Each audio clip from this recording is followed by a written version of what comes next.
Atit Kanti. It has always been great to have you here with us.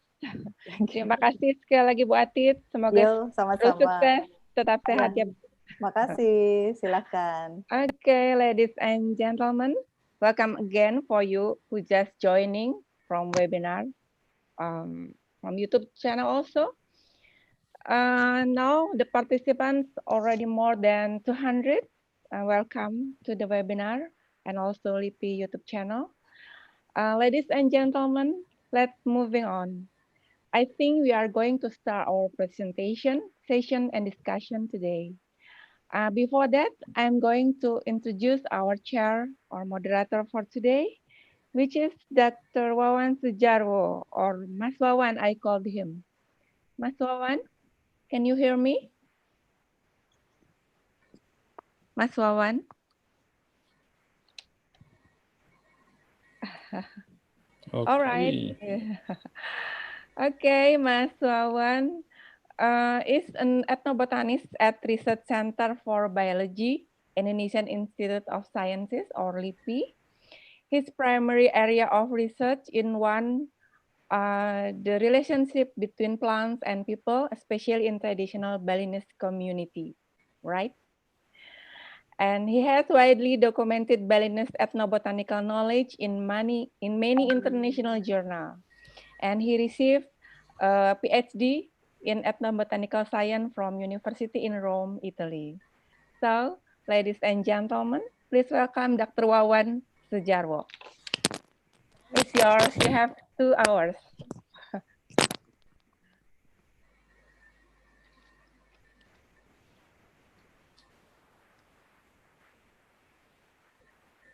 We can hear your voice.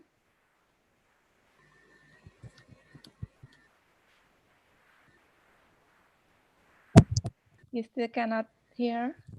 Bu Atit, Bu Ugi bisa dengar suara saya? Oke, ya. Oke. Terima kasih Bu Ugi. Selamat pagi and very good morning to everyone. Distinguished guest Dr. Atit Kanti, Director of Research Center for Biology. Thank you for joining with us this morning, and Professor Han Pauls from University of Sydney, Australia, Dr. Hidayat Asari from Research Center for Biology, and Professor Hans Jianlin from International Livestock Research Institute, Kenya. Ladies and gentlemen, boys and girls, and the committee member, welcome to this international webinar with the topic of ethnobiological perspective of Indonesian chicken, from history to genetics. My name is Wawan from Research Center for Biology, and I'm the moderator of this webinar. As already mentioned by Dr. Kanti, chicken is one of the animals that help human civilization. And almost civilization, chicken has become a symbol which has a special meaning for the people. And every civilization, chicken not only produce a lot of meat, eggs, but also build a strong bonding with human. So do not be surprised if chicken is still consumed today on one side and respected on the other side. For the Indonesian people, chicken is very close to the people of Indonesia. Chicken is used not only for consumption, but also for ritual and other traditional purposes. So that we can raise some questions. How is the domestication process going? When was the chicken domesticated? And what is the relationship between the people of Indonesia and chicken? Also, why is chicken so close to the Indonesian culture? And of course, various other questions related to chicken are still our curiosity.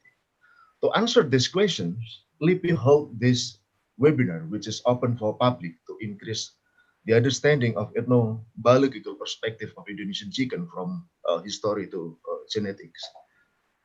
And the rundown of this webinar will be about 20 minutes presentation for each speakers, starting from Professor Hans Pauls and Dr. Hidayat Asari, and the last is Professor Han Jianlin. And after that, about 30 minutes is Q&A session. And lastly, 5 minutes closing by the moderators. For the audiences, please mute your microphone during the presentation. You can write your question through Q&A feature in Zoom or live comment on YouTube. Please mention your name, your affiliation, if any, your questions, and to which speakers.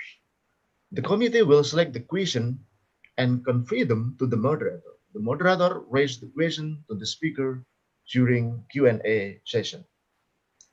Now, let's begin our webinar by welcoming our first speaker, Professor Hans Pauls. He is interested in the history, sociology, and anthropology of medicine.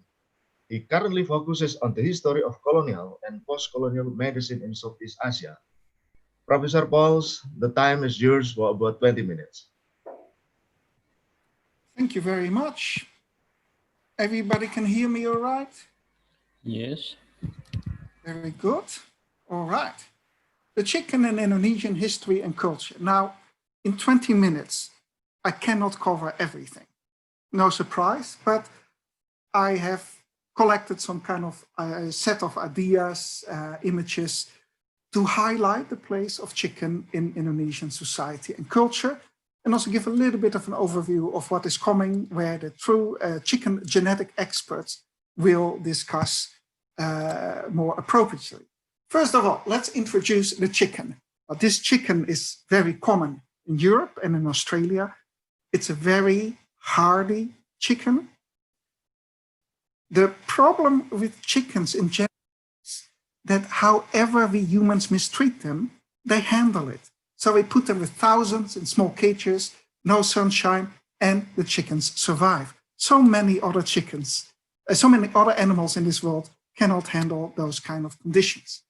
First of all, chickens are the most numerous bird in this world. There are 24 billion chickens in this world. Now imagine, if the chickens decide they have enough of us and they band together, we will stand no chance. They will defeat us, no question. Chickens fuel civilization and development. We can see this in so many societies. Once people start to keep chickens, they're a source of very cheap meat, protein, eggs, and then often economic development sets in. Very good to know is that the chicken, together with the turkey, the kalkoen, is the closest living relative of the dinosaur. And you can see here some images of the immediate ancestor of the chicken and the turkey, a feathered dinosaur. Actually, all dinosaurs had feathers, but since we humans, when we find fossils, we only get the bones. For a long time, we were not aware of that. So again, this shows that if we get on the wrong side of chickens, the inner dinosaur will come out. So better be careful with that. Chickens adapt, chickens are flexible, chickens have a very highly organized society called the pecking order. And that is why it is so easy to keep them, because they maintain the whole social system. They are also very communicative. Chickens are very smart as well. The oranges of the chicken. Now, I will not discuss this extensively because I'm not an expert, but recent research says that the red jungle-fowl, that is common in Southeast Asia, also common all over Indonesia, is the closest living wild ancestor. There are two characteristics of the red jungle-fowl. One, it is very, very shy. It is very hard to see one in the wild. Now, our common chicken is not incredibly shy, so something must have happened in between. Secondly, the red jungle-fowl is very fierce. And sometimes that characteristic has been part of our chickens. The jungle-fowls, and we have a green one, a gray one, all over Southeast Asia, that can interbreed with chickens. So the two lineages never clearly separated. And I guess sometimes in Indonesian chickens, that relationship is more obvious than it is in that big brown chicken that I showed you.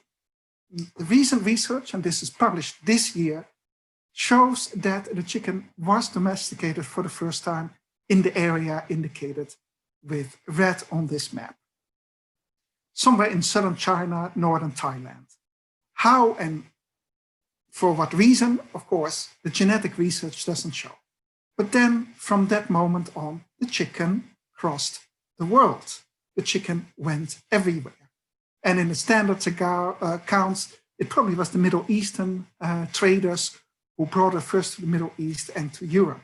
But the big question, that is still unresolved and I think is unusually fascinating is, did the chicken make it to South America?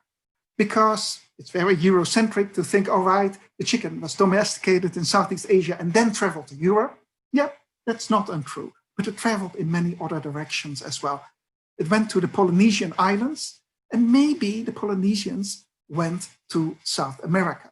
The evidence can be found in chicken DNA, also in jams or sweet potatoes that were brought from either from Polynesia to South America or the other way around. 12,000 to 6,000 years ago, the chicken was domesticated. But the big question is, why? And that, of course, we cannot really answer from genetic research. But there are several options. And then we have to talk about culture. We have to talk about archaeology and possible archaeological findings, maybe in literature, maybe in all other kinds of arenas. This is where we have to move beyond genetics. And this is in general, but specifically for the chicken, the reason why historians, anthropologists, geneticists, we all have to work together to solve lots of problems, but in particular, the chicken problem. Why was the chicken domesticated? Was it for the eggs? In that case, we would see a lot of hens and not so many roosters. Was it for the meat? Chicken meat is very nutritious, very good for you. It's light. Well, both hens and roosters can be eaten. Or is it for cockfights, chicken fights? And the recent theories emphasize that it was indeed for cockfights that humans first had an interest in chickens. And you can see here, look at the claws of both of these chickens. They are formidable. And these might be chickens that have a lot of red jungle-fowl in them, and they can fight. Some people have argued that the Romans were interested in chickens because they could tell the future. If you have a major battle, you would disembowel a chicken and then read the intestines, also for cockfights. But interestingly, only around that time did some Roman person think, gosh, we can eat them too. And then, of course, the fate of the chicken changed dramatically. Now, if it's for the eggs or the meat or for fighting, gender balance in chicken communities has always been severely asymmetrical. I think probably about 5% of all chickens are roosters, 95% are hens. This makes dating for the average hen very difficult. Everybody probably knows Clifford Geertz, the pioneering American anthropologist who spent quite some time in Bali in the early 1950s. His very most influential and famous piece of research is called Deep Play Notes on the Balinese Cockfight. And of course, at that time, it was already widely known that not just the Balinese, but people in Indonesia all over were really interested in these things. This became Geertz's most influential work. So when anthropologists know about Indonesia, they know about ayam right away. And also it is the most influential chapter in his interpretation of cultures, his most influential work. So clearly, this is a chicken-inspired anthropology. Now, to summarize the theory very briefly, Balinese men, and surely men all over Indonesia, love their cocks. They cherish them, they feed them, they wash them. And somehow in the cockfight, they project their own self in their roosters. The roosters represent them. If their rooster wins, then they are the strongest man, the strongest jago in the village. So the ties and the connections, the personal identification and the emotional attachment of these men with their roosters is really very strong. Here we move on to cocks, sabung, jago. The jago, of course, the preman, the gangster, a very important figure in the history of Indonesia, and I'll leave it to you and the discussion to decide how this is today. But it indeed talks again about how a very strong rooster symbolizes a strong man. And it looks like that the Jago has made it into computer games. Around cockfights, there's lots of betting, and there's also a commentary on one's village and one's community. I guess if there's prohibited knowledge and prohibited language, it expresses itself in talk about the chicken. So one should always listen carefully to what the chicken has to say. The American anthropologist Robert Lemelson recently, a couple of years ago, released this documentary called Tajen, about cockfights in Bali again. And again, he comes to very similar conclusions. This movie is freely available on the web, and I can recommend it to all of you. Let's move on to the Indonesian Revolution. And one of the most influential historians writing about Indonesia is, of course, Benedict Anderson. In his book, Java in the Time of Revolution, he says, it's not so much the Indonesian army, which was still being formed at the time, but Jagos and their gangs, thugs, gang leaders, strongmen, gangsters, premen, who played a central role in the revolution. They were believed to have a mystical power. They had all these rituals, spiritual rituals to make sure they were invisible, invincible, etc.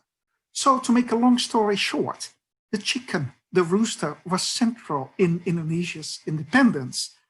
And I don't think the chicken is mentioned in the Indonesia Raya, but maybe there should be another verse added to it to talk about the chicken.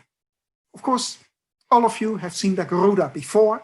Now, it is, of course, a very scary thing and part of Southeast Asian culture, Indonesian culture, but isn't a Garuda just a dressed up chicken made to look very impressive and a little bit scary? I'll leave that for you. Maybe I say something deeply offensive, but I will hear about that in the discussion. Dark side of chicken. The Chamani has already been mentioned. It's a marvelous bird. It's the most expensive chicken worldwide. And it is quite an appearance. Jamu. Now, if we want to study Indonesian culture, one could go the road of Jamu. It's not particularly clear if it's in any way effective, although I know that in Bogor they're doing research about this. It's probably not harmful, but it is everywhere and everybody likes it. This is the latest I found at the airport, essence of chicken. And I see two people riding their bikes. So clearly, essence of chicken makes you sporty and strong. Everybody knows jamu, chap, jago. And again, it is not too difficult to guess what kind of thing this jamu does. It makes you into a jago. That means it makes you very strong, but also there is a direct link to perceptions of virility, of sexual prowess. And this is not just Indonesia, this is worldwide, but if you offer any type of medication or herbal medicine that supports virility, you will sell it. And this was already known by the manufacturers of jamu back then and still today.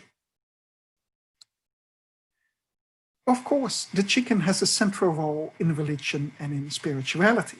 Now, here is Mahidol University in Bangkok, where there is a chicken shrine.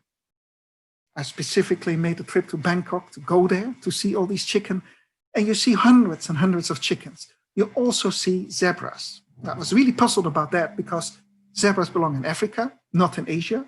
I do not know if that means that they bring good luck. It probably does. But the chickens bring good luck because on the one hand, chickens can be strong as roosters and jago, but also they are fertile in the sense that they can lay a lot of eggs, create quite a bit of offspring as well. And probably that productivity is a sign that you wish for university graduates that they get good paying jobs, that they turn into good ayam that lays a lot of eggs for their family. And here you see all these close-up images. I think they're just beautiful. But, of course, you see chickens everywhere in Thailand and all over Southeast Asia. But Indonesia is the very first country that has created a house of worship just for the chicken, the Gereja Ayam. which is next to the Borobudur near Magelang. Now, of course, all the tourists go to the Borobudur because it's a beautiful temple, it's very old, it's an ancient civilization. Yeah, the Borobudur is interesting, it's nice, but the Greya Ayam is a unique structure. Now, there are rumors that it's actually a dove, but clearly that is a rumor that ought to be disregarded, and that is not important. The Gereja Ayam is for people from all religions and all faiths to worship. And I would say to worship the mother chicken, the first chicken who, when she laid the first egg, the chicken goddess was our universe. The chicken as a form of religion brings us all together. Now, I will end with an anecdote about chickens in Indonesian culture today. Well, they are, of course, everywhere. But interestingly is that in Indonesian culture, people think that chickens are sensuous. Hence the ayam kampung, the ayam kantor, and the ayam kampus. And of course, spicy chicken are also a little bit violent, but these are definitely the roosters and not the chickens. One of the beautiful things, of course, traveling over Indonesia is that the ayam kampung is everywhere and is able to take care of him or herself by finding food scraps everywhere. Now, in the West, we think that chickens are shy, playing chicken, chickening out like a chicken. If you want to poke fun at a politician, you dress up in a chicken suit. And this is often done when politicians don't want to debate or don't want to appear in public. People dress up in chicken suits and say, you are a chicken. So clearly, chickens are considered shy in the West. Now, the funny thing, Australian chickens are not really shy. When I visited this chicken farm here, all the chickens came very close up. And one could look at those eyes, right? This chicken is very sensuous. So clearly, the difference between Australia and Indonesia is that this chicken is very sensuous and very curious, because for that chicken, a human means there will be food. Food will be given very soon. In Indonesia, chickens are shy because if a human appears, the chicken knows, I will be food, I will be eaten very soon.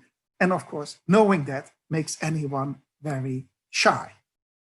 So, to conclude, chickens, first of all, are charming and fascinating. They're beautiful, they're very smart. Chickens and humans have been companions for a very long time. There's lots of research talking about cats and about dogs, how they've been domesticated. I think cats were domesticated in ancient Egypt, and they, of course, were revered as gods there.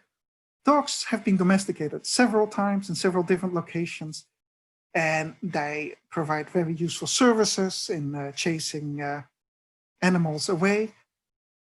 But in that research, the domestication of the chicken has been mostly overlooked. Think about it. Today, dogs and cats are mostly useless. They give us emotional support. That's nice. And of course, they're beautiful, and sometimes they're very nice to us. But chickens have been with us humans much longer and are far more functional and important because they provide company, they are a source of humor, but also they provide us essential foods. Chickens come from Southeast Asia. Chickens are everywhere in Indonesia as well, no surprise. And maybe someone in the discussion can tell me these mangkok with ayam on it. Why is there an ayam on it? I don't know. Or the strika ayam. Unfortunately, they are no longer in use, but there's so many antique versions of it. There's also a chicken on it. So when I think about Indonesia, cultural symbols, one comes on chickens all the time. And I'm very sorry that I just found out when the seminar started that Hayam Wuruk was a big chicken, a chicken king. Fascinating and interesting. I will leave my mostly anecdotal story to this. And I guess the true scientist who can tell us all about chicken genetics will fill us in about domestication, the newest evidence, and I'm very much looking forward to their suggestions. Now, if you have other anecdotes of the place of chickens in Indonesian culture and history, please share them in a discussion or email me, because I'm currently making a bit of a catalog, a collection of anecdotes about the place of chickens in Indonesian culture. Just mentioned a few things, there are many more. Thank you very much. Terima kasih banyak. And I'm glad to be part of this symposium. And thank you very much for the people who organized it and invited me. Terima kasih banyak.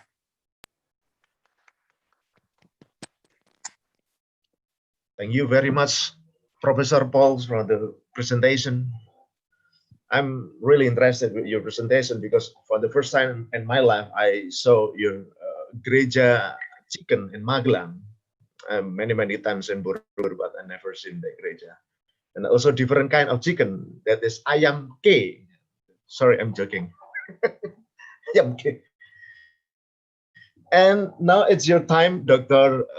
Hidayat Asari, for your presentation. He is a last year PhD student in the Faculty of Animal Science, China's Academy of Agricultural Science, under the supervision of Professor Han Jianli. The time is yours for about 20 minutes. Thank you. Thank you. I try to make it short because it's kind of a little bit too much what I'm trying to talk. Today I want to. Have you seen all my screen now? Okay. I want to talk about this molecular genetic characterization of Indonesian chicken and jungle-fowl. So basically, I try to differentiate. I want to know the Indonesian chicken, the native Indonesian chickens came from where, which jungle-fowl. Basically, I want to answer that one. So, as we know that jungle-fowl in Indonesia, basically we have two species of jungle-fowl. We have a red jungle-fowl, Gallus gallus, and we have also green jungle-fowl, Gallus varius. From the red jungle-fowl, we have 5 subspecies from East Thailand, South China to Indonesia, like a Gallus gallus, and then Gallus gallus spadicius, Gallus gallus bankiva, that mostly in Java, and then Gallus gallus murgi in around Bangladesh, and Gallus gallus jobulai in South China. For example, like this, in this area, so basically Gallus gallus spadicius, we can see that much more in Thailand, Malaysia, Peninsula, and then Sumatra. We can still see the Gallus gallus spadicius, the red jungle-fowl. And then we also can find this Gallus gallus gallus that basically is not just in around the south of Sumatra, but we can see still see this one is also in around Java, in yes, a part of Java also we can still see that one. And then there is also one that we can distinguish, that it's one is called Gallus gallus bankiva. That's much darker in the color, in the neck. That we can see all around the Java, that we call it the Java red jungle-fowl. Then the other one, we also have green jungle-fowl, Gallus gallus varius. They basically from South Sumatra to Java, Bali, Lombok, and then all the Lesser Sunda. We can still see. I still hear some crawling in the Timor, Alor also for this green jungle-fowl. And I use also the Indonesian indigenous chicken. We call it Indonesian indigenous chicken. That I'm sampling from Aceh, in the North Aceh, until Ternate, basically until Ternate, until Halmahera. All the ayam pelung, ayam gao, ayam cemani, ayam kapas, and white kedu, black kedu, and etc. So and then my study basically using this molecular marker called microsatellite marker that are conserved across related species, independent of age, sex, and environmental change, even can be detected at the early stage of development. And this one, the microsatellite markers also establish genetic linkage map. We can see also an analysis of the mating system inside. We can also make the population structure inside of the population itself. And we can also do the reconstruction of phylogenetic relationship among population. So this is basically the scientific question. Indonesian indigenous chicken, like Professor Hans Poel before said that came from where? He already mentioned that probably it came from the red jungle-fowl. Is it from the red jungle-fowl? Is it, if came from jungle-fowl, is it from the red jungle-fowl or the green jungle-fowl? Because in around here we also still see the green jungle-fowl around, and how the interaction also with the broiler layer also. So I did samples for in total 1,498 individual from 71 population all around Indonesia. So it's for indigenous and commercial broiler layers from north to northwest to the east, red jungle-fowl also, and green jungle-fowl mostly from Jawa to the Lesser Sunda. And yeah, blood sampling is just like using a radial vein puncture and doing the DNA extraction using phenylchloroform. And then for the DNA amplification, I do with 20 microsatellite DNA marker that recommendation by FAO at the time. And for the data analysis, mostly I use several kind of data analysis using a gene mapper, microsatellite toolkit, FSTAT for the inbreeding coefficient and within population, and then many other like GenePop, Philips, Review, Structure Harvester, Distruct, and Bottleneck program. Also using a server to building a synthetic map to make it us see clearly what happened inside of the chicken, basically. So in the result, from the main number of allele, indigenous chicken have a higher allele than others. So indigenous chicken, because they have large effective ancestral population size, and then also race in a free range. Then that's why they also have the continuous gene flow. Then jungle-fowl and commercial layer have a fewer alleles. They have they indicated that a very limited effective population size. And then for like example for commercial layer, because of pressure of human selection also. Then I try to make it in the map like this using a Kriging grading method for make it as simple, clear to see the main number of allele according to the place.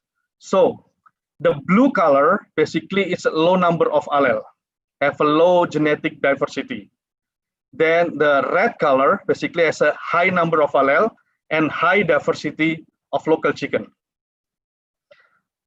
So the high diversity, for example, like this one in the north Sumatra, in around Aceh, I think it's because of the historical migration commerce, and because this is along the Malacca Strait also, that's become a center of trade. If we know that in the at that time in the ancient kingdom, they have a connection between the Aceh and up here the Vietnamese and others, that they are close related between the king also. So they have a good trade in between this area, between the North Sumatra, Aceh in particularly, in the Malacca Strait with Thailand, with Malay Peninsula, also up there with the we call it Champa at the time. If I'm not mistaken, all the historian can tell me about that one. Then in the South Sumatra here, a little bit high diversity because it's also near the Batavia, but in Batavia itself, it's not too high because it's if the samples is around here is rare together in the one big area like that.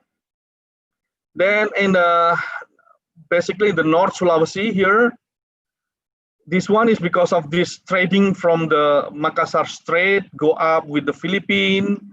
This is the international lane also in around here. There's become a trade that really good at that time.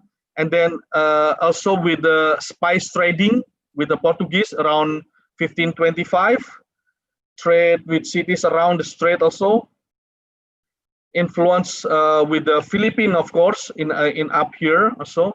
And then the Lesser Sundas. The Lesser Sundas is still become for me become a question also why it's just a little bit high in the diversity in around here also. Then for the heterozygosity, the expected and the observed. Jungle-fowl, Indonesian indigenous chicken is more diverse than other chicken population. You can see in the map. For this observed heterozygosity, the pattern is more similar like the MNA before, like this one. But in the slight different with the MNA for the expected for the observed, but the expected is slight similar with the MNA. Yeah, it's because I think it's still because of this Malacca Strait and Makassar Strait influence in around there. Then the inbreeding, jungle-fowl has higher inbreeding rate than the other, indicating that the jungle-fowl and indigenous chicken at risk of inbreeding. So in particular in here, for the red color is the risk of due to inbreeding, especially in the Middle Java and the Nunukan. In the Nunukan mostly because the geographical barrier, I think, in this area, but in the Middle Java, it still also become a little bit question why it's in the Central Java, because it's easy to travel between those area, but it's so the really high risk of inbreeding around here. Then for the next is the bottleneck.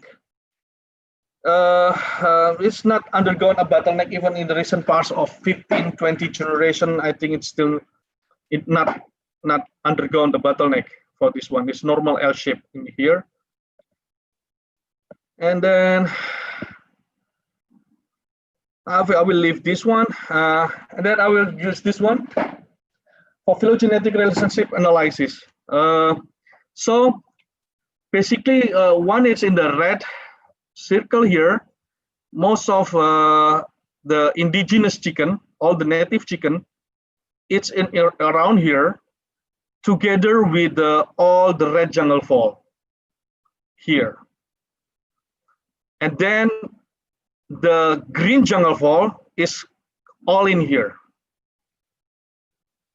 Then here also all the commercial broiler layer all is in here. So it's just clear separated that all the indigenous chickens came from the red jungle-fowl together in around here. As we see also, I do the population structure of all samples. The most probable clustering was found in the K3 in here, which identified 3 distinct gene pool. Gene pool 1 is green jungle-fowl in here, in most of Sundaland and Lesser Sunda. It's remain relatively isolated than the other. It's still pure compared to the other. Then gene pool 2 and 3 has a high level of genetic admixture. So we can see in here, this is all the indigenous chicken. It's admixture between the red, is come from the red jungle-fowl here, and then of the blue, which came from all the broiler and a commercial layer from here. So clear that there is a 3 gene pool in here. If we go down again in the K2, this is a commercial layer. It's clearly also has influence into the indigenous chicken. This one is that all came from Sumatra Island. This one is came from the Jawa, from the Kalimantan, and from the Sulawesi and Maluku. It's clearly that they have influence also from the broiler and layer also in here. And if we go down a little bit to see a structure in the K3, let's see, take this one out. So this part is called the Merawang chicken from the Bangka Islands.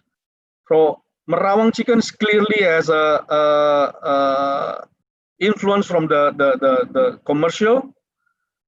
And if we do see the history also, that the Merawang chicken basically came from Chinese descent 300 years ago, similar to what is Darwati 2002 mentioned, that has influenced by Rhode Island red chicken.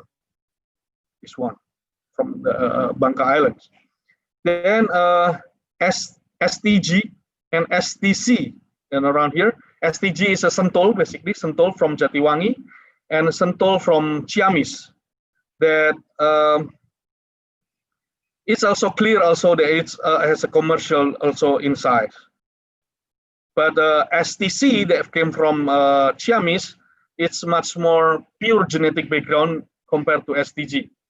Because STC, we take at that time, the samples came from the household, then STGs came from the breeding farm, of course. It has also influenced a lot of in there also. Then the other is like this called Wareng chicken. Wareng is came from Tangerang. It's not far away from Jakarta. It's clearly also has an influence from K3, and then if we do go down with the history, it's brought to Indonesia around 1980 from Russia. It's mentioned in the Sartika 2008 that she said that shares the same genetic background with white leghorn chicken for this Wareng.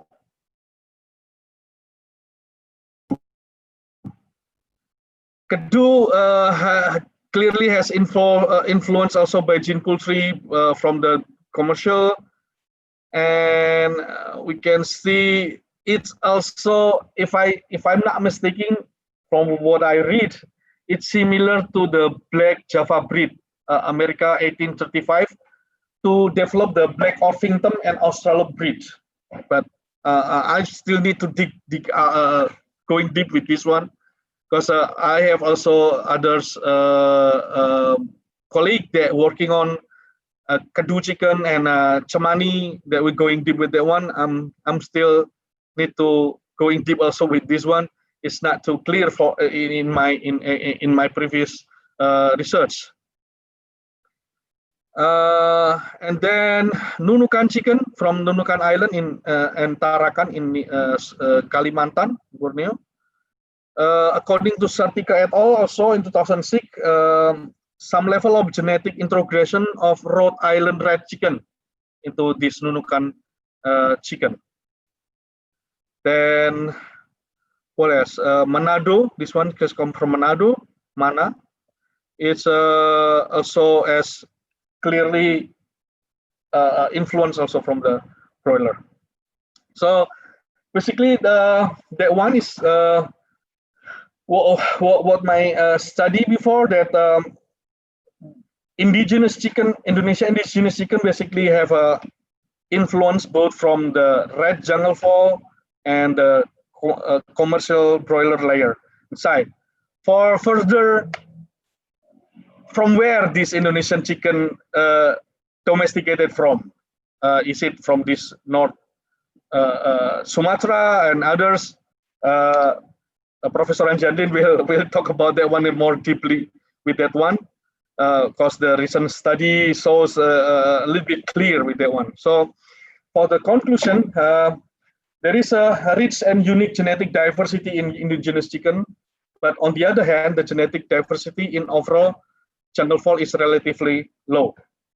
The results reveal three distinct gene pool. One is gene pool 1, consists of green jungle-fowl, the rather pure genetic background compared to the other, and gene pool 2, so minimum admixture from red jungle-fowl, but obvious genetic introgression from commercial chicken into indigenous chicken also, and gene pool 3 include all commercial broiler population.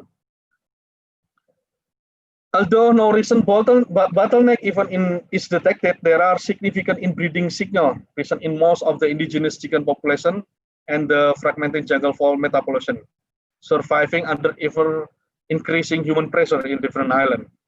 Red jungle-fowl population in East Java cluster separately. This one is I'm not mentioned before, and green jungle-fowl saw different pattern in genetic area in East Java also. I'm not mentioned this one also.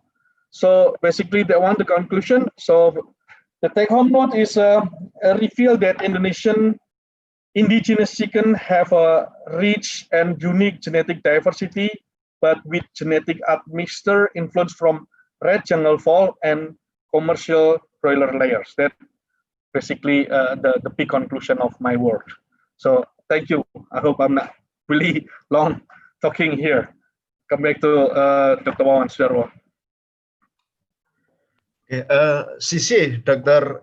Asari, very nice presentation. And now we are going to the third speaker, Professor Han Jianlin. Ni hao, Professor Jianlin. Professor Jianlin is interested in animal and plant cytogenetics, animal biochemical genetics, animal molecular genetics and breeding, or animal genetic diversity and conservation. The time is yours for about 20 minutes.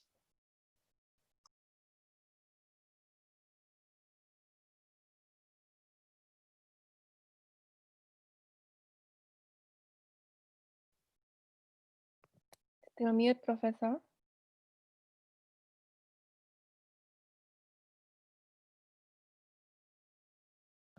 Your speaker, also your speaker.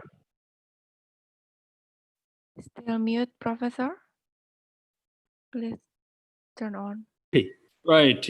Is it okay now? All right. Hello? Yes, Okay. yes, okay. Okay, yeah, good. Yeah, thank you very much for the organizer.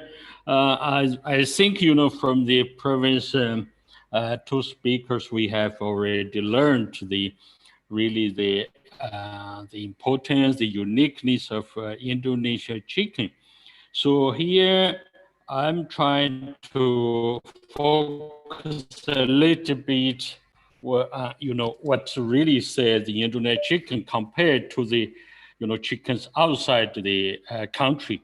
I think because of time, I will not go into this. Let me move on. Oh, can I go next? Okay, I'm working for the International Livestock Research Institute.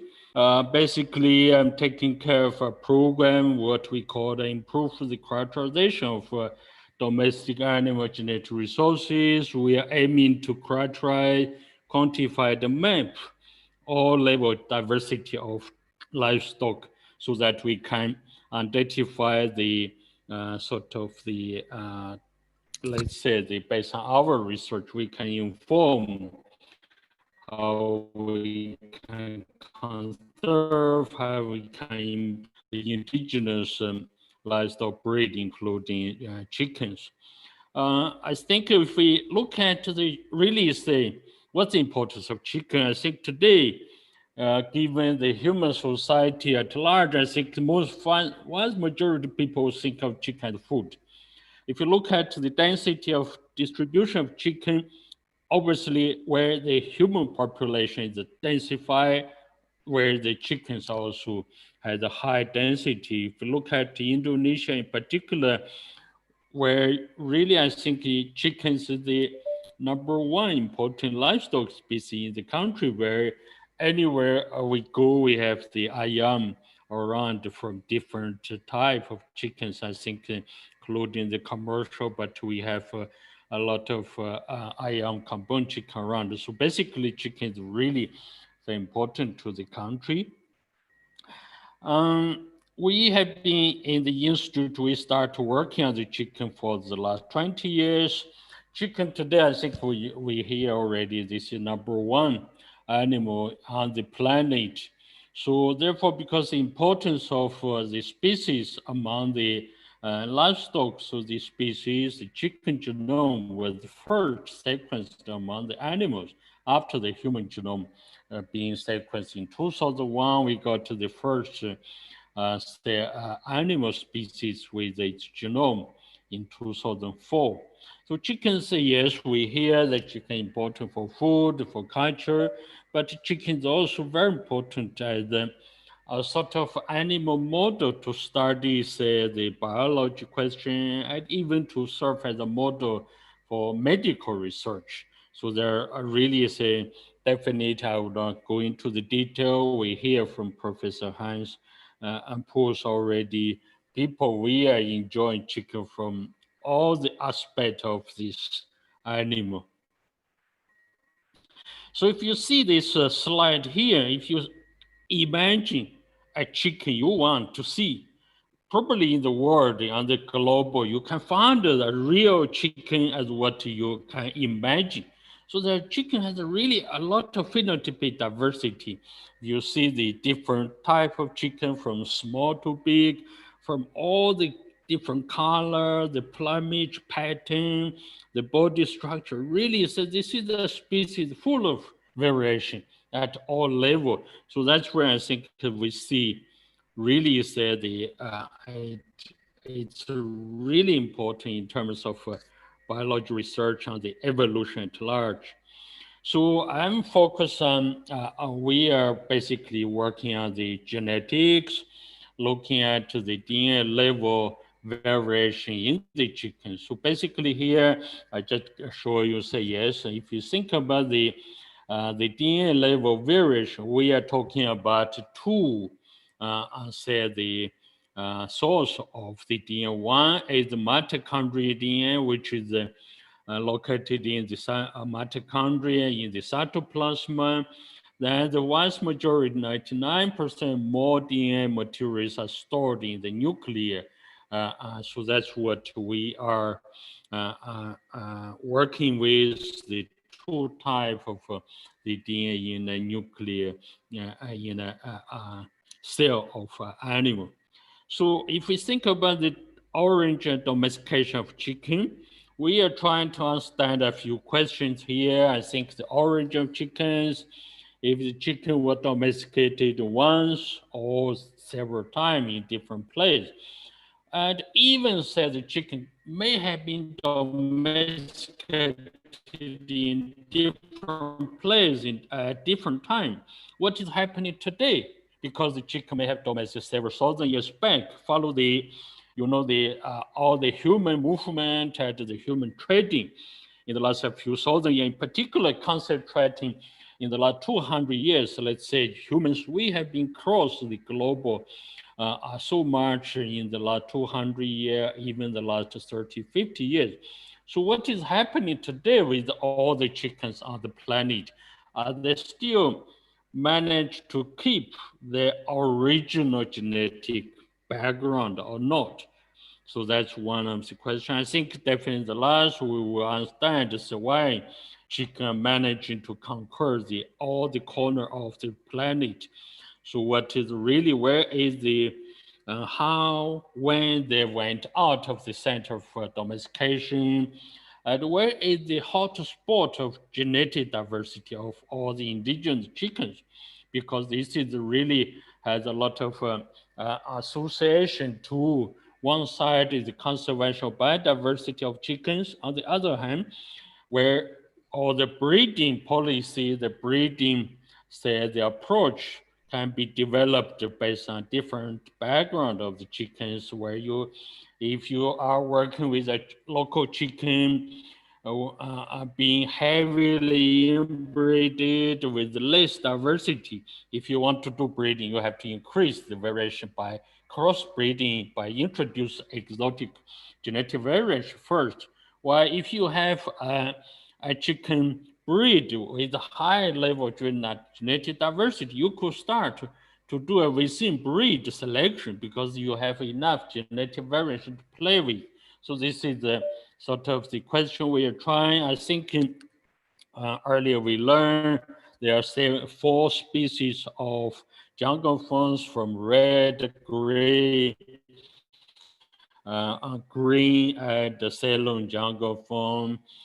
They are distributed in different parts of the South and Southeast Asia, where yes, the Ceylon jungle fawn is only found in Sri Lanka, where this really is a tiny island, where the gray jungle fawn is found in southern part of India, while the green jungle fawn is found from Java for the east. If you come back to the most likely the sole ancestor of all the domestic chickens, the red jungle fawn.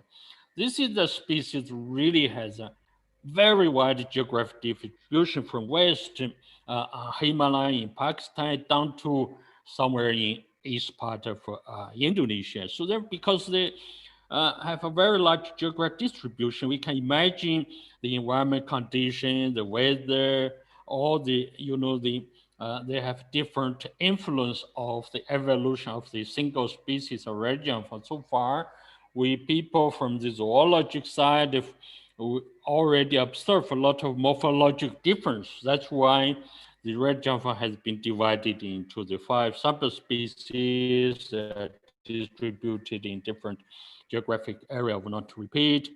So within our project, we are working at an international level across Africa, Asia, Europe, and also to minor extent into South America. So we are, over the last 20 years, we are able to collect probably something like 40,000 chicken samples from all of the world. So because, you know, this is 40,000, some are too much. We do not have all the money to do all the genetic analysis. So we started some selection of genetic markers and also selection of the total samples we have. So the first part of the analysis I will introduce to you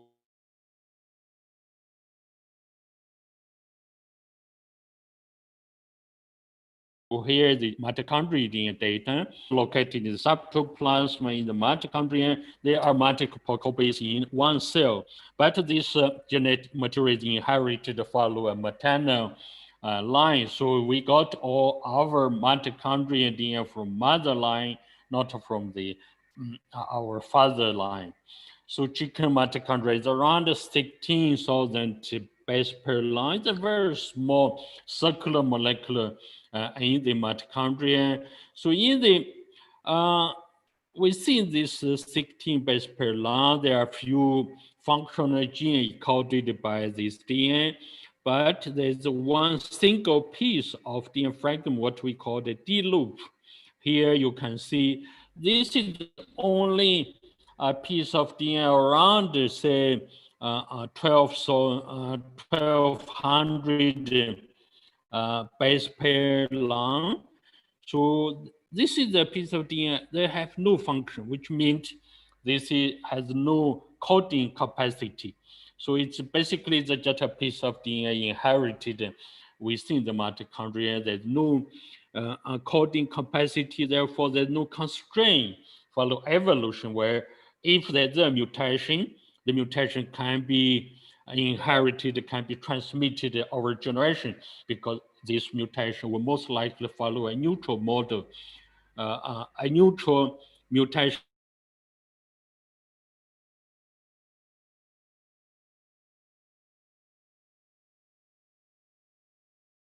means that no selection, both from natural selection or human selection.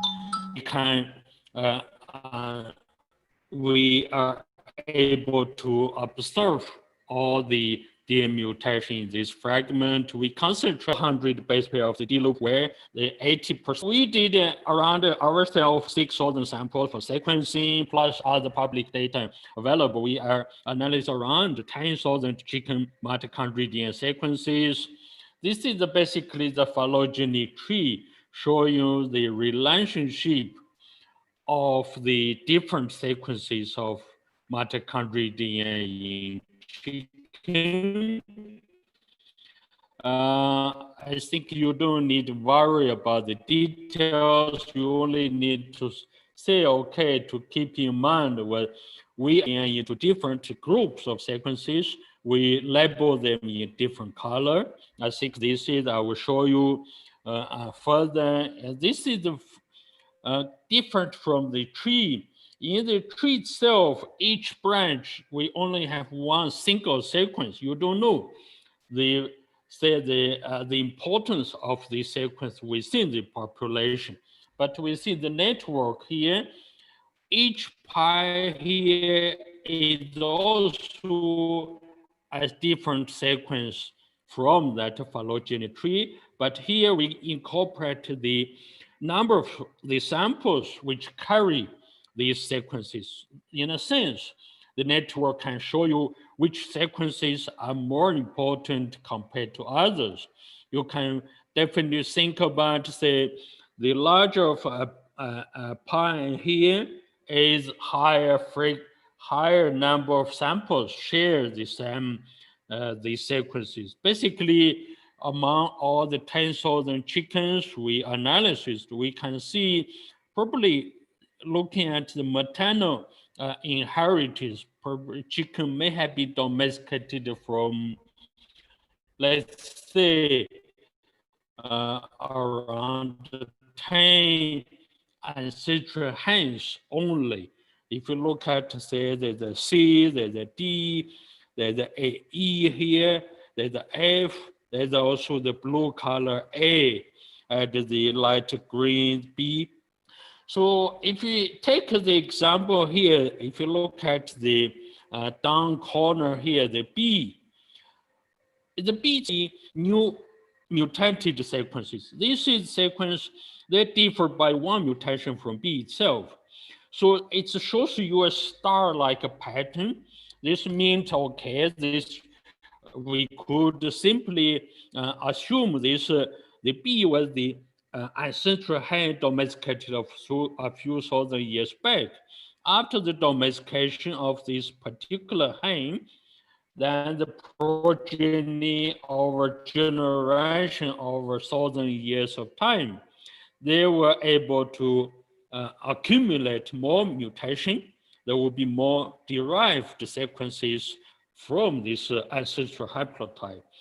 Therefore, it comes up as star pattern. We can explain this by sort of a population expansion after domestication.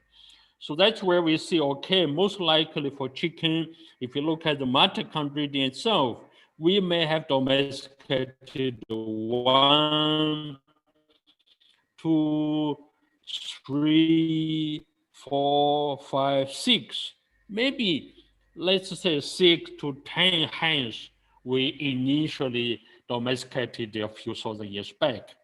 Then if we map back our samples linked to the different group of mitochondria, you can see here, there is what's so-called the phylogeographic pattern, which means samples from different geography, they will show different genetic background. For example, Indonesian chickens.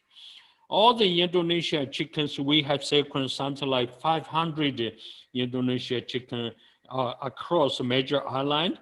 You can see here around 75 of the local chicken in Indonesia, they carry this blue background mitochondrial DNA. So this is quite different if you see outside Indonesia, if you move to Indian subcontinent where the yellow color dominate. In Pakistan, where probably 90% of local chicken carry this yellow type mitochondria. Why if we move to Southeast Asia, we can see this what we refer, there is a strong phylogenetic pattern of all the indigenous chicken in Asia. We pretend to make some sort of first conclusion based on all our mitochondrial analysis. We could claim that most likely chickens may have 3 separate domestication signature, with the yellow type of mitochondria originated from Indian subcontinent. Of mitochondria may have originated from Indonesia. Here, then we have another, the green background in East or Southeast Asia, while we do taking only 5% of the 10,000 chickens. There really is a 2 minor sort of footprint of mitochondria of chicken. So this is at first, if we taking only the mitochondrial result, people may come out to the conclusion, say, yes, the chicken may have been domesticated separately in different part of South and Southeast Asia. But we know mitochondria is just a single molecular marker in the cytoplasm. It's really, the information is really very limited to draw a general conclusion. That's where I think the second part of my presentation I will explain to you our a very new publication come out just last month, published in the Cell Research. We have sequenced the complete genome of 863 chickens at Jungle-fowls. So within the, I think I would, just emphasize here in our main paper, in the published paper, we have 9-page paper. It's quite a relatively long public article already, but along with 90 pages of supplementary materials to explain to you all the details how we are able to come up with the major findings summarized into the 9 pages of the article. If, say, someone, in particular for the young junior research or for student, I would always think today, when you start to read the article, you better go back to look at also the supplementary materials to give you more details, what's the logic of the project, of the analysis. So I think this is the distribution of the 4 species and the 5 subspecies of red jungle-fowl. Our study here is really unique. This is the first time we were able to collect all the wild species of jungle-fowls from the native range. While the early study in the past 20, 30 years, even this our chicken reference genome, that chicken was a red jungle-fowl, not a pure chicken. So, but that bird was originated from Malay Peninsula, but was taken in 1960 into US. So therefore, there were, I think most of the early studies, they didn't have samples of jungle-fowl from the native range. So that's where— Professor Janlin, yeah, I will move quick. Yes. We did also with the whole genome sequence data, we were able to recover also the mitochondrial DNA sequence first with this 8 to compare our, say, this 800 sequence compared with our earlier 10,000 samples. We see, yes, our 800 samples are good representative to cover all the chicken, say, the original diversity. That's the first thing we want to make sure. That the second, we move into our analysis to looking at if all the jungle fawns add also the 5 subspecies of red jungle fawns, are they separated at genomic level in terms of evolution? So this is really important. Unless we are able to identify the genetic uniqueness of all the wild species, where we can start to look at the question, which species contribute to chicken. So yes, from this analysis, you can see all the 4 jungle fawns, they're separated, while also the 5 subspecies of red jungle fawns, they're murky, they are also separated clearly. So that's where we can build further phylogeny to look and compare the relationship of all the chickens with all the jungle fawn samples. Based on the phylogeny, we can see, yes, one of the subspecies we call the Gallus spandishers. It is the most close related to all the domesticated chickens. So that's where we move on. For next level, we look at when this red jungle fawn species separate from chicken ancestor. We look at this, okay, the Gallus spandishers diverged from chickens around 9,500 years ago, while all other subspecies or species of jungle fawn, they have diverged from chicken earlier than 50,000 years back, which means they have no contribution to domestication, while Gallus spandishers could be the ancestor of our domesticated chicken.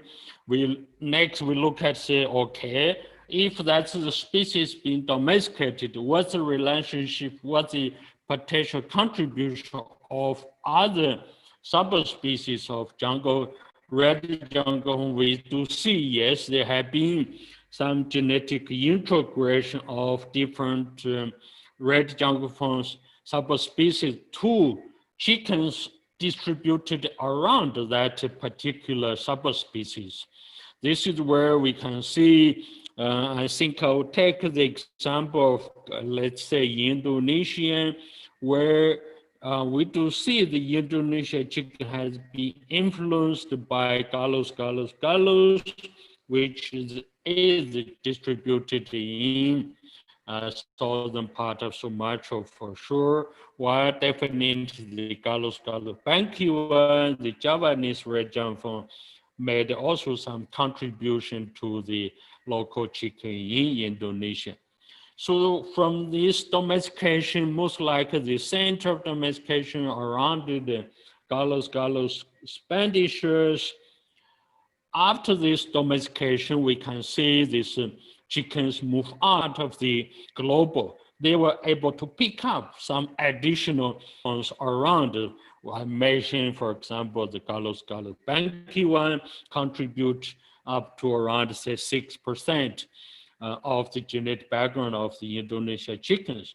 So therefore, this is the really, say, if we come up to the major finding of our study, say, yes, chicken derived from these Gallus spandisher subspecies found today in Southwest China, Northern Thailand, and Myanmar.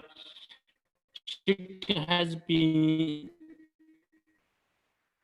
transferred from this area. They pick up other red jungle subspecies or even the jungle fawn species to enrich their genetic background.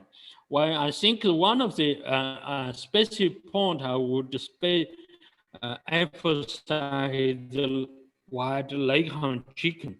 This is really the most popular commercial breed of layer chicken. earlier he had mentioned there's really a lot of influence of the commercial chicken into the local breed, but this wild Leghorn chicken basically is really a crossbreed of two red jungle-fowl subspecies. I think we have to keep in mind. So because there is a continuous sort of genetic integration of the local jungle-fowl into the indigenous chicken in different parts of Southeast Asia, we see there are a lot of phenotypic variation, morphologic variation, and also the reproductive capacity of indigenous chickens. So therefore, I think we have to pay more attention of all these unique genetic resources of our indigenous chicken around our country, so that we can be able to develop a much more robust chicken, follow the ongoing, say, the climate change, where we will suffer more the high temperature. I think we hear from Professor Hans Pauls, chicken really is a powerful species. They have very strong adaptation because of the continuous, the integration over the history. Even today, we can still see chickens are picking up additional genetics from the wild relative. After our publication, our study will emphasize, highlighted in the Journal of Science.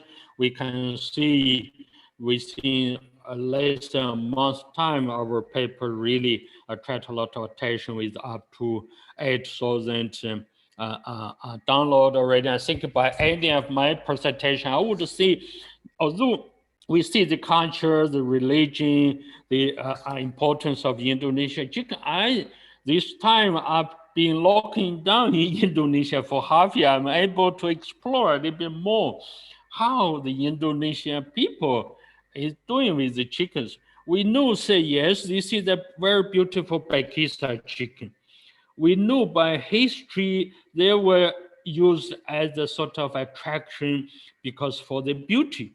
But this time I realized, say, yes, Indonesian people, you have started to explore a new function of this Pakistan bird by doing the hearing the crowing.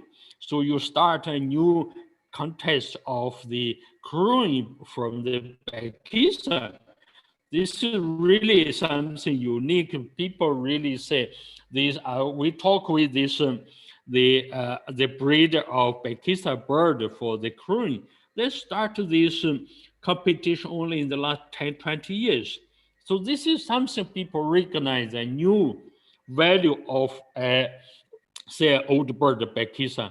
We are basically trying to collect more samples of the unique Indonesia chicken, move on to more whole genome sequence. And by ending my presentation, we have to really educate our young generation so that some of them can be a really offensive breeder of our old fellow here. You look at him, he's really enjoys this young Pelon chicken. He has a lot of knowledge. He's really very much appreciated with this unique chicken. I think this is the only way for human society to continue to maintain this, the rich chicken genetic diversity we have been created over 1,000 years of time. Thank you very much. Okay, CC Professor Jian Lin, and very nice presentation. And I thought that the question that I raised at the beginning have already been answered by all the speakers. And now for about 25 to 30 minutes, I will read the question from the audiences. So many questions from Q&A feature on Zoom. And I'll divide 3 questions first to Professor Hans Pauls, and then followed by another 3 questions to Dr. Asari. I noticed that so many questions to Dr. Asari, but probably Professor Jian Lin could elaborate at the end of the discussion. So for the first 3 questions to Professor Hans Pauls, I thought that 15 question already answered by Professor Hans Pauls and Q&A feature in Zoom, but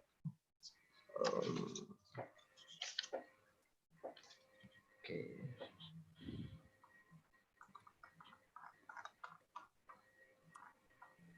So many questions. So many questions. Happy to answer. And you already answered. Yeah, I try to answer by time. To me, it's confusing to select the question. Right. The first question from Febriani Sarwenda from University of 11 Maret Surakarta. She was asking, why is Cemani chicken is very important to Javanese culture? Is there any special historical story about it? And the second question from Cahyadi Permana is from State Islamic University Sunan Gunung Jati, Bandung. This question goes to Professor Pauls. How is the history of chicken from the world to Indonesia in changing culture and belief in the archipelago? And third questions from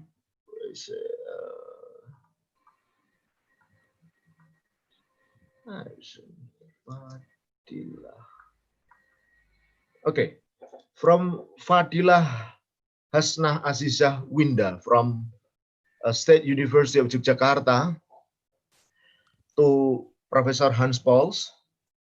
Is the genetic diversity of chicken increasing or decreasing? What side is very unique from a chicken passed down from generation to generation and is still maintained today?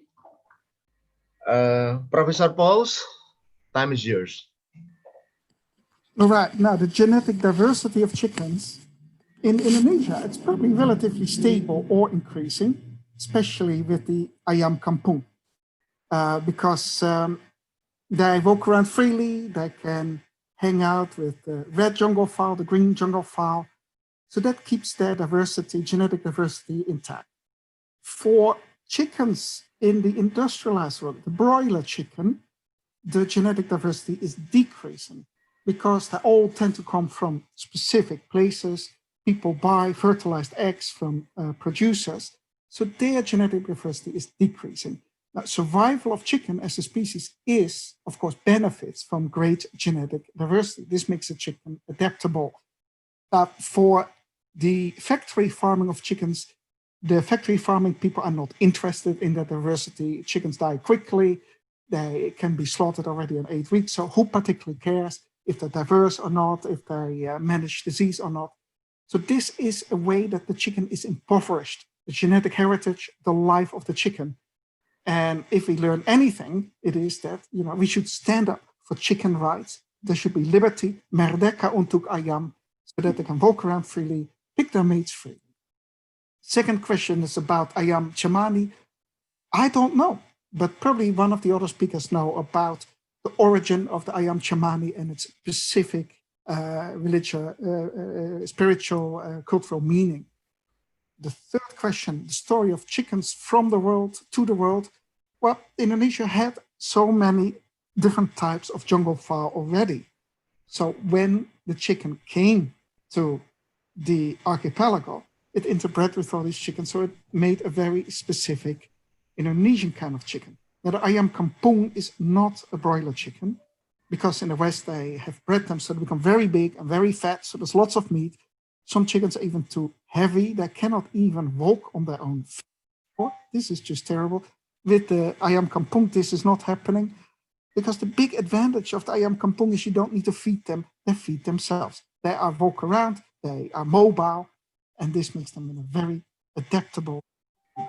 So I think that is good for the chicken.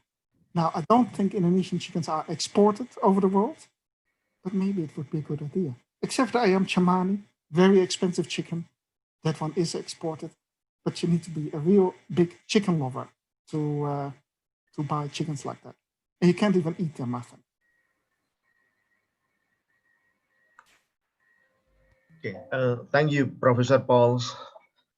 And another third question to Dr. Asari. So many questions to you. Good. Okay. So it Okay. means that the audience are very interested in this international webinars. Right. Not clear. Sorry. Yes. The first question to Dr. Asari from Dodi Hello. Ripodo. Cannot hear clearly. You, sorry. Bisa mendengar Mas Hidayat? Oke. I think, oke. Mas Hidayat bisa dengar?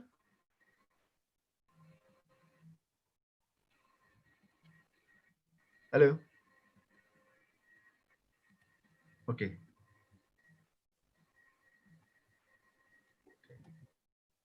Bisa dengar suara saya? Oke, dengar sekarang dengar. Oke, Tadi nggak dengar tadi. Oke, Ya, oke. soalnya tadi di mute kayak. Iya. Okay. Okay. The first question from Dodi Priyosambodo. He was asking why the appearance of Brahman chicken, Bangkok chicken, silky, and jungle-fowls were so different. Do you think they share same ancestor?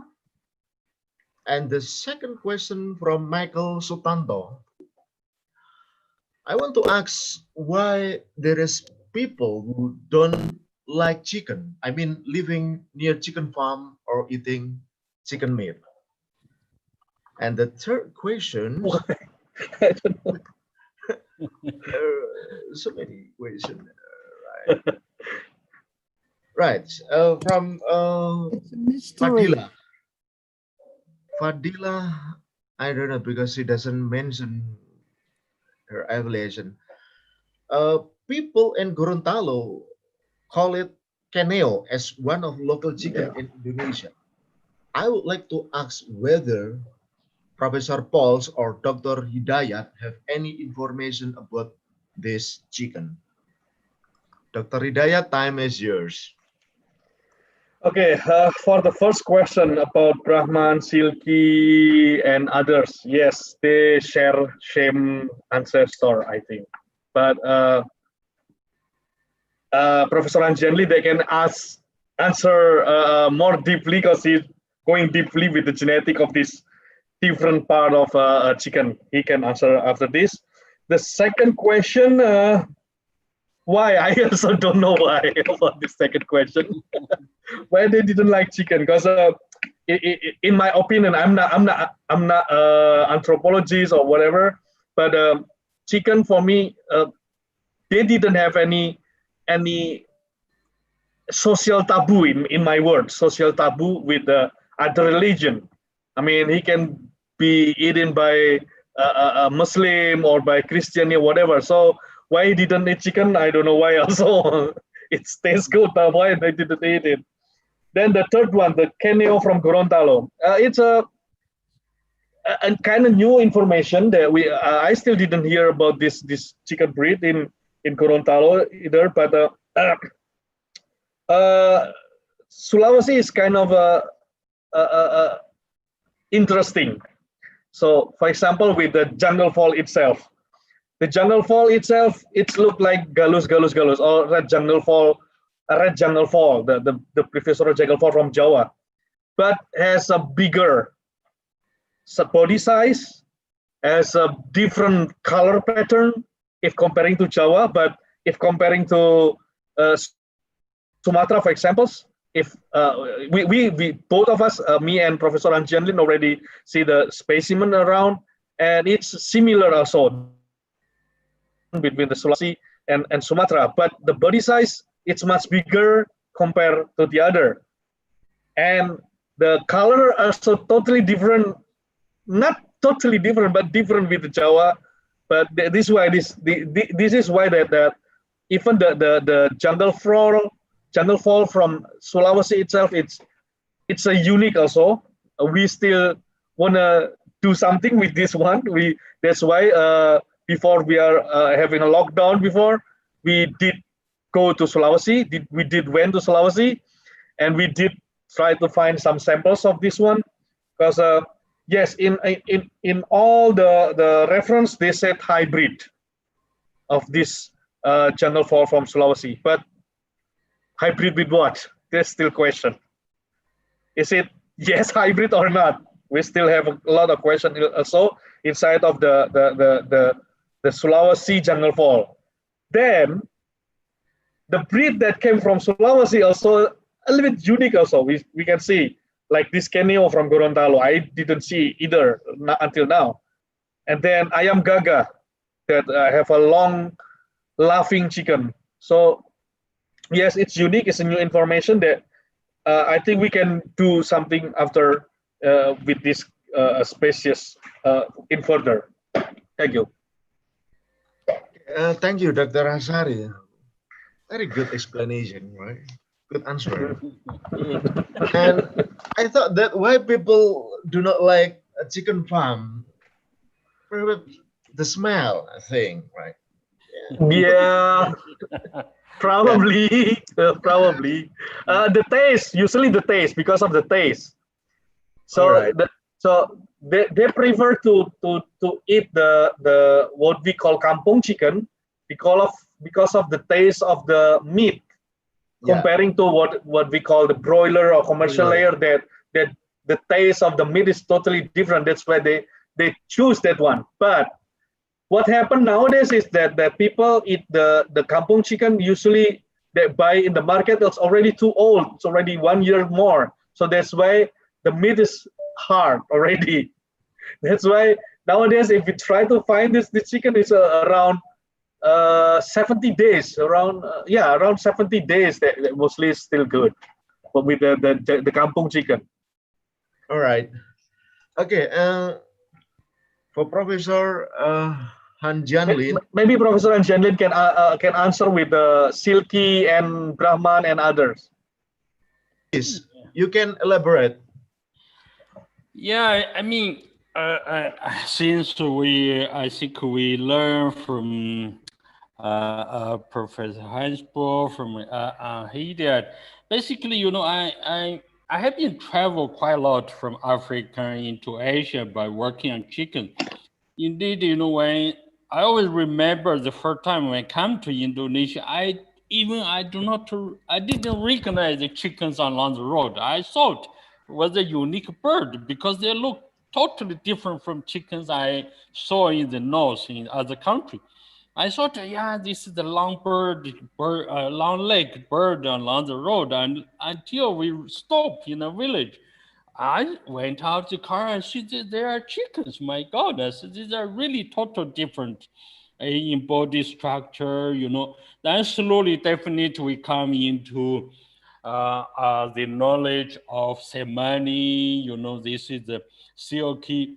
As what I present earlier, because, you know, the history of chicken has been really amazing. They say, okay, we hear a lot of the publications since Darwin mentioned the Indus Valley domestication, later the Chinese domestication. But there was nothing in Indonesia. I think Indonesia is a sort of the really said the island country. Seemed to me there have been no good sort of the keeping of the history in Indonesia in the past. Probably even for silk, when I talk with people around working on chicken, they were thinking the silk chicken were introduced from Hong Kong around 100 years ago. That's, yes, most likely that's possible. But if we come back to the other unique chicken like semani, based on my observation, I would thinking this total dark black bone chicken. Indonesia has its original home. They may have been brought out from Indonesia up into China, into India subcontinent. That's where I think people start to develop more black bone chicken. But semani is really the darkest black chicken in the world. So I always believe this should be the origin of the black chicken. So we basically this time, I think we along with the study of Hidiat, doing the whole genome sequence, we are trying to really look into the, the history of the major unique Indonesia chickens. Because earlier with his study working on microsite, there was no function of that marker. Now with the whole genome sequence data, we will be able to tackle the issue of really say the phenotypic difference, the uniqueness of the morphology or the plumage pattern of the ayam kampung chicken in Indonesia. That's one of our major sort of the objective of this ongoing research. While with this, the Braham chicken, this is really the largest body of a chicken up to 7-9 kilo. So we know that this chicken, the largest body chicken, were originally from east part of China. If you go back to Europe with the hobby breed of chickens, they're recorded in the around 1840 when Europeans came to Asia first. On the way back, they brought a lot of East Asian chicken along with the. One of them is what they call, sometimes they call Trans-Shanghai or the Shanghai yellow chicken. That time, say 180 years ago, this chicken was already 4.5 kilo in body weight. So with that background of chicken, they brought back into Europe. Later on, this chicken was continuously migrate, along with people into Australia, where this Braham chicken was developed also in US, because all the chickens, the modern chicken US was also original from Europe. So there were a lot of the, what I would call the genetic mix up of chickens from different parts of Asia, from Indian subcontinent, moving into even into Southeast Asia. But surprisingly, I think probably Semani chicken is the major ayam kampung chicken from Indonesia, which has some influence into European chicken, because we know that in Europe, people also develop this black bone chicken. So I think this is the, today we see when we went out to in the last few months for sampling in Java, in Sulawesi, into the village, people here in Indonesia, they are introduce a lot of chickens, including the Brahman, and also the cocoa fighting, the ayam Bangkok. Yes. Yes, and also they introduce this small baton chicken. They claim it's from Malaysia. So I see, really say Indonesia, really it's somewhere in the country, I never see my life so far say that the human society, they enjoy chicken from all the aspects. So you start with this, the fancy chicken for, say the what we call for as a pet. Then you have this for cockfighting, definitely you have ceremony for sacrifice. You have the ayam kaitawa, ayam kabun, they crow in different way. No, I mentioned earlier also that say you explore the new function of the Bakisa chicken for crow and game. So people really in Indonesia, they are the people really enjoy chicken from all the perspective. I would really love to stay in Indonesia longer to explore into different islands to see really if we are missing anything, a chicken could be in Indonesia. That's really, I think, something very unique. I think the last I would mention here back to the jungle-fowl business. We have, say, follow the literature. People who claim, say, Indonesia may have Gallus, may have Gallus, expenditures, and down to Bankiwa. But unfortunately, if you look at in the country, if you look at the the conservation of a species. All the jungle fowl, they are not protected by the law here in Indonesia.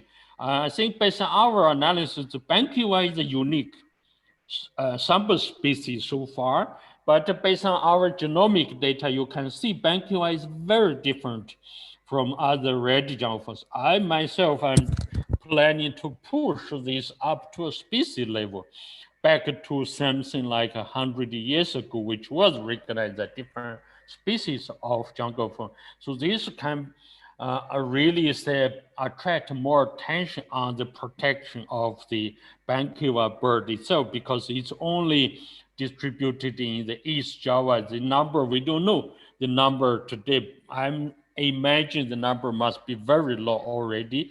Then also the issue with the green jungle fowl, they are in different islands from Java to Flores. But on our first part of genetic analysis, we see the green jungle fowl in different islands, they are different genetically already. So we should use the genetic information to help to build different sort of the conservation program for green jungle fowl. This is something I think I would mention in this large audience today. I think we should do more intensive survey of the bankiwa and also the green jungle fowl, so that we make sure we will not lose these unique species in the near future, because there are also a lot of crossbreeding going on in the village or in the nature. So we need to do something today, because we can link the habitat survey with the genomic data. At the end, we can come up with a really accurate sort of policy for conservation of the species. Thank you. Okay. Thank you, Professor John Lin. And I received 3 questions for you. Oh, and okay. Yeah. The first question from Endang Widyastuti. Right. Do you think the number of mitochondria of the cock with very loud voice is much greater than others? And the second question from Tamara Unique. She's from Trubus Agricultural Magazine. What is the ecological function of wild chicken before humankind breed them for food or hobby? And how is the ecological function has changed in the recent time? And the third question from Professor Daisy Wawar from Research Center for Biology. She was asking, after studying so many types of chicken, could you suggest which one is the super chicken? The most promoting original chicken worth to be domesticated in the future. Time is yours. Okay, good, thank you. So the first question linking back to the mitochondria, I think I mentioned say yes, for mitochondria, it really is a small molecular, really a tiny sort of a genetic marker, very a few mutation compared with the whole genomic data today. We are talking millions of DNA mutation in the whole genomic data. Mitochondria used to be believed said there is a higher mutation rate. So therefore, it's good to tracking down the inheritance pattern, the origin of species. But this is markers that are limited. They are not good to study within species genetic differentiation. We see from our whole genomic data, I think this is really the marker of choice to looking at if we work on livestock of different species, we are basically dealing with genetic differentiation within breed, within species. We develop different breed in the recent time. So I think the mitochondrial DNA mutation is rather limited because the breed may have developed only a few 100 years. So therefore, we do not expect to have a new mitochondrial mutation. While follow the genetic drift model, we can see there will be a lot of allele frequency shift across different breeds. That's where our local breed or our improved breed, they were able to display different morphology or the productive trait, the performance. So this is really, I think we should now pay more attention on the whole genomic sequencing data, because the cost of sequence is really reduced. We are able to do more samples, to working across all the breed, I think, today. So this is the first. The second is the ecologic function of the wild jungle fowl. I think, yeah, because why they call the jungle-fowl, it's basically the bird in the jungles. So I would imagine that this is a species that play an important role in the sort of the ecosystem, in the food chain, in the evolution of the the jungle system. Yes, we today, because we managed to domesticate some of them into chickens, but there are still plenty of the jungle-fowl in the jungle. I think they still provide, say, food to other mammal species, the mongoose or the say the small jackals or the mammal species. I think this is probably, yes, this is the role they're playing. We do not know exactly, say, what's really, say, the ecologic importance of jungle-fowl in the wild. I think yes, we can definitely claim this is a part of the ecosystem, because the number of the bird is really quite high in the Southeast Asian rainforestry. So this is, I think, the important. We have to consider.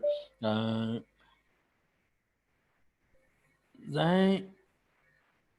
what's this third question? I'm lost already.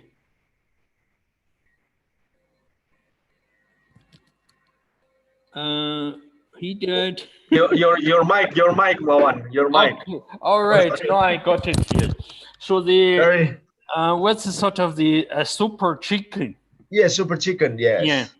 So yeah, because we all our three, we agree that chicken is really a very powerful species in terms of adaptation. You can see chicken in every corner of the world, because they are able to adapt to very different climate, to different, even the management system. That's the most species they are not today being produced as a machine for meat or for egg in the industrial farm. So they really say we are manipulate this bird. If today, sometimes I made a joke, say, should we go to eat chicken meat, or instead we should eat the feet of chicken straight? Because if you think about the nutrition value for chicken, even the hygiene standard of chicken feed, they are really very high standard. And you think about the feed conversion rate. Today we feed 1.5 or 1.6 kilo feed. You can get 1 kilo chicken meat. So say yes, basically we are using chicken as a machine to produce meat. So sometimes I say, yeah, why do we eat chicken meat instead of the chicken feed? Because I'm sure they are good taste. Otherwise chicken will not like. So by doing this genetic analysis, we see there are a lot of genetic diversity in the indigenous chicken or the ayam kampung. They offer more opportunity for us to improve our commercial chicken. We learned earlier the commercial chicken say they cannot walk in the village. The broiler, you release them in the village, I'm sure they will die. Yeah, the layer chicken, they can survive because they have the good leg that can walk. But that's where we can think and say, yes, today, while we are struggling, say we want to have reduce the negative impact of livestock production, particularly from the industrialized farm, people may want to go back to the semi-intensified production system. Each family, we keep 100 chicken. We are able to have self-supply, self-sufficient to our home consumption. In that case, one side, we need to improve the productivity. On the other hand, we need to make sure the welfare of the chicken, the immunity of the chicken, because today we are suffering this corona virus, while the chicken also suffering, even though they suffer from the bird flu. So the chickens in the village, they're not protected compared to those kept in the factory. They are isolated, they are really taken care by vaccination, by veterinary. But our village chickens, they are living free range. So we have to think how we can improve the immunity of this chicken. So that's where I would, myself, I see a super chicken would be a good productivity and a strong immunity. That's really a combination of all the aspects why the commercial chicken has been selected down in the immunity, I would say. So now we can use the IAM compound, this genetic material, to revive the immunity, the strong, the physical condition of the commercial chicken. We can make it a super chicken for depending where you want to keep your chicken. So if you want to keep backyard, you want to make sure the chicken can walk, can be strong, resistant to different types of disease. This is what we refer as super chicken. They have definitely produced good nutrition, good flavor, egg and meat. This is what we look for at the end. Thank you. Okay, thank you, Professor Janlin. I thought that we still have 5 to 10 minutes, so yeah, probably 1 or 2 questions to all speakers. Good. And I would like to, even though that this question already answered by Professor Pauls and Dr. Asari, but I would like to bring this question to this question and answer session so that the audience from YouTube, they can understand. The first question, this is for all speakers. From Ayu Lestari, she's from Islamic State University, Alauddin Makassar. The question is how researchers see the phenomena when chicken become one of the most consumed protein source in the world. Because on the other hand, as it exploit that chicken genetic performance, also there are some evidence chicken are harmed in the process. But on the other side is it fulfill human needs of food. And second question from Muammar Gaddafi is from Sunan Ampel University. He has 2 questions. Is Indonesian chicken diversity influenced by the evolution and interbreeding between local and foreign chicken? Is it possible to create a new chicken species that can live in various weather conditions through biological engineering? And the second question of him, genetically engineered chicken produce good quality of chicken. What technologies and innovation can we use to produce chicken species that are strong in the face of disease outbreak? I think that 3 questions is to all speakers, and after that we can end of this discussion. Thank you. Shall I start? Prof. Pauls, you can start first, please. No, the healthiest chicken is the champur chicken, so the interbred chicken. Why genetic diversity? It's just like with dogs, right? you have these really beautiful types, racially pure, like, huskies or chihuahuas. Or these dogs always get sick, cannot handle anything. But the so-called mutt, the street dog that has elements from everything, adapts to everything, survives everything. Now, this is the ayam kampung. The ayam kampung has elements from everything, from the broiler chicken, from the red, the gray, the green jungle-fowl, and therefore stays genetically diverse, remains very tough. So I guess there are some theories that say that actually the people from Indonesia are campur-campur, because populations have been moving into the archipelago over centuries. And some have set up shop, have become part of the population. So I guess the chicken in Indonesia has a very similar story. There is no pure Indonesian chicken. The prime characteristic of the Indonesian chicken is its diversity. It's having incorporated genes from all kinds of chicken and jungle-fowl sources, but that makes it strong and diverse. So that's the best type of chicken. I mentioned before the broiler chickens in the West are genetically rather pure, but that means, look, they are bred to become very fat and heavy. They can't even walk on their own legs. They cannot handle disease very much. So this is not really a good thing for the chicken. So I think we need, as humans, to live together with our chickens in a way that's beneficial for both. Sadly, yes, we will keep eating chickens. We will keep eating their eggs. But at least let's make sure that during their lifetime, chickens have a pleasant life. And there was a question also about what is the ecological function of the chicken? Well, follow the chicken around in the garden and it goes like, it digs up the soil all the time. It makes sure that the soil is aerated, that seeds get into the soil. So that's an essential function. Even in the Australian vineyards, they put chickens there because the tash ayam, the feces of the chicken, are very good for the garden, for the vineyards. So in that part, let's make the chicken part of our ecology, keep it part of our ecology, because that's where it functions best, where it is happiest.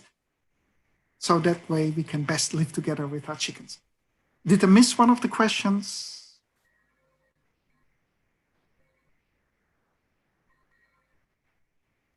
No, I think that's fine. Yeah. Okay, good. Thank Yes. you. Dr. Asari, please, if you want to elaborate. Oh, okay. Professor Janlin. I think I have no more to add. I think yes. One side I would say something a bit different. I think over time we are in the human society today. If you think about in Indonesia, the human population is really increasing. It's already very high. So therefore, we are, as a human society, we live under pressure. We want to have a cheaper source of food. So that's where, say, yes, this commercial chicken come to play an important role. They are taking over all the ayam kampung. So we cannot stop it for sure. So this is because even the government policy, I'm sure it's in favor of the commercial chicken, because apparently they produce much more food in a short time. This is what the human society we need.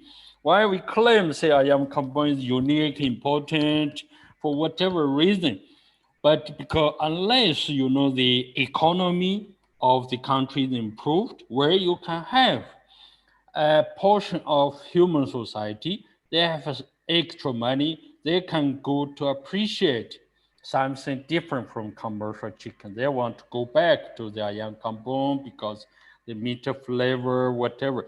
And so to keep the business of the ayam kampung going, we have to also to do more research for science to find a solution how we can improve ayam kampung chicken. We say, yeah, we have 30 more breed in Indonesia. They are unique, but we cannot you know, say to push the farmer, say no change. We have to allow the farmer to come up with something new. So why, yes, we have to have a policy for conservation of the unique chicken ayam kampung, but we have to offer solution for improvement. And we have to also to educate our human society, because when more people come from village in town, they don't know what's a chicken. They go to eat the McDonald's, the KFC. That's only the time they claim they're eating chicken. But I'm sure if you give them a different piece of chicken, tell them chicken, they will take it as chicken because they don't know what chicken is about. So we need to educate our young generation from schools, you know, to show them what chicken in the village, what chicken in the factory, and so that they can be aware, really say the difference, how some of them later they can become a fan of something different. Otherwise, you know, more people in town, they don't know really what's happening in the village. On the other hand, we have to keep in mind, say, with the human society, even I would think the young generation, their teeth are not stronger anymore. If we see in the street today, many kids around 20, 30, they have the tools to fix the teeth because the teeth are not strong, they are not grown properly, so they cannot bite, curing this so-called ayam kampung. They have to go to the KFC, eat something soft.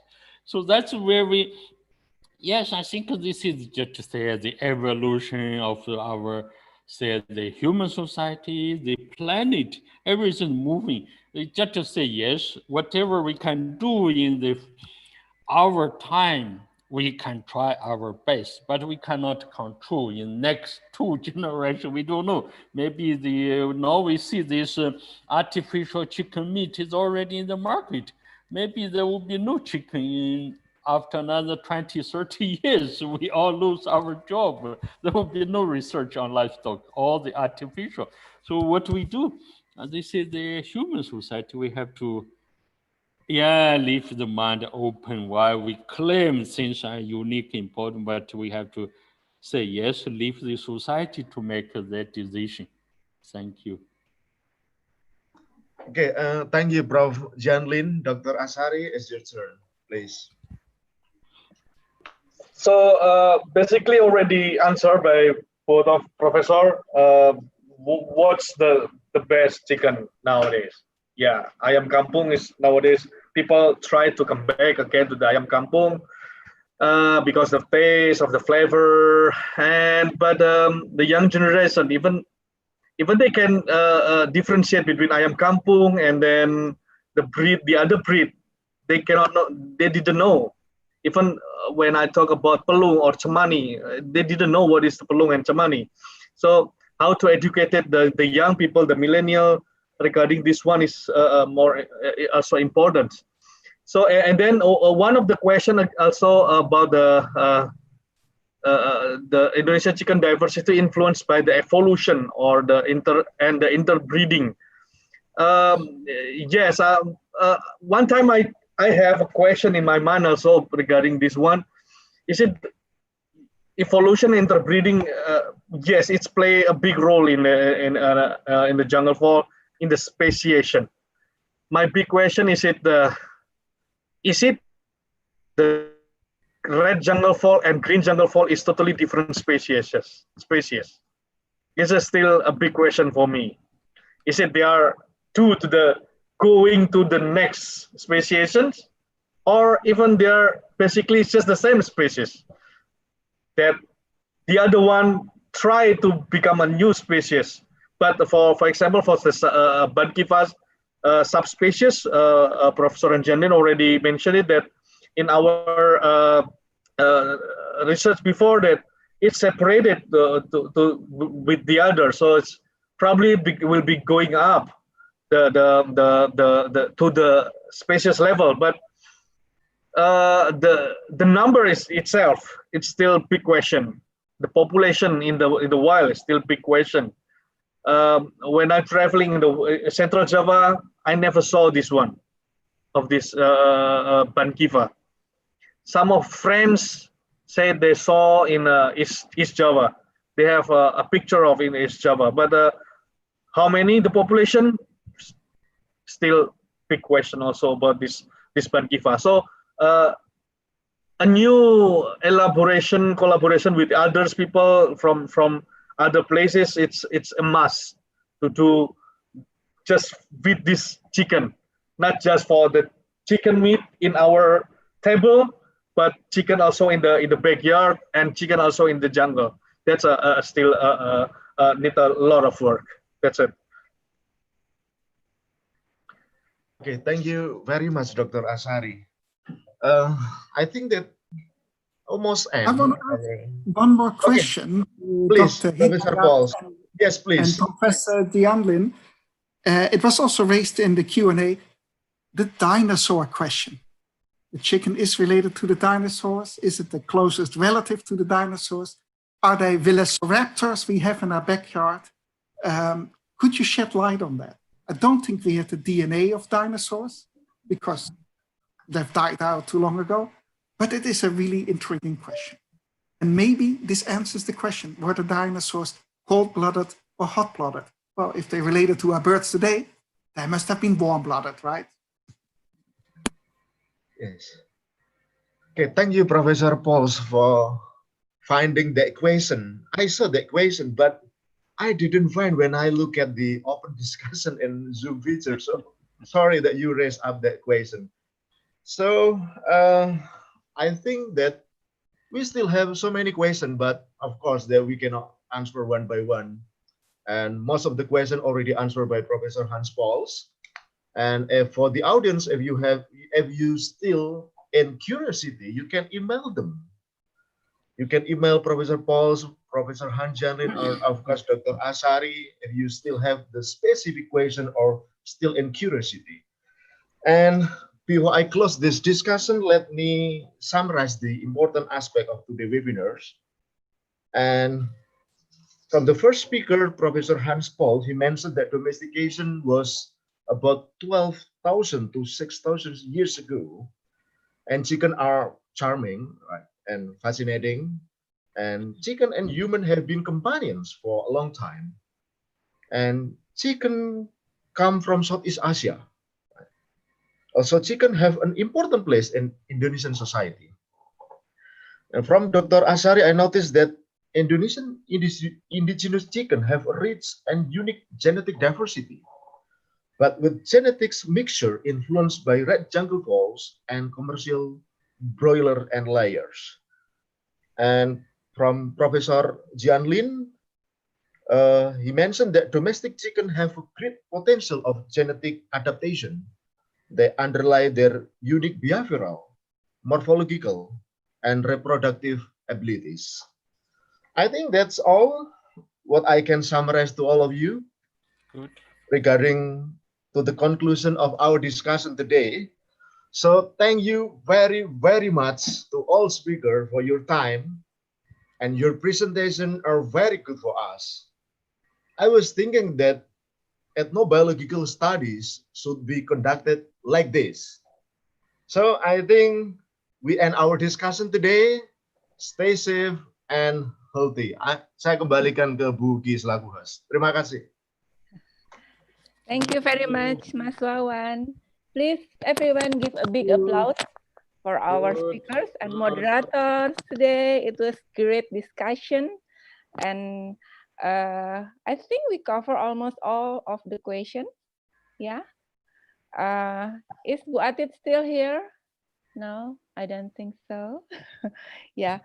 The committee has provided a certificate of appreciation for all speakers and moderators. Silakan ditayangkan Pak Uus. Great discussion, and Thank you very much for the speakers, Professor Han Janlin.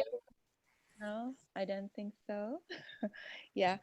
The committee has provided a certificate of Appreciation for all speakers and moderators. Silakan ditayangkan Pak Uus. Or Ya, sebentar Bu. and thank you very much for Professor Hans Janlin, Professor Hans Pols, Dr. Hidayat Asari, and the moderator Dr. Wawan Sujarwo. Appreciation for all speakers and moderators. Silakan ditayangkan Pak Uus. Yes. Ya, sebentar Bu. Thank you very Wow. much. Good. Also, thank you very much for very important information that you all share for us.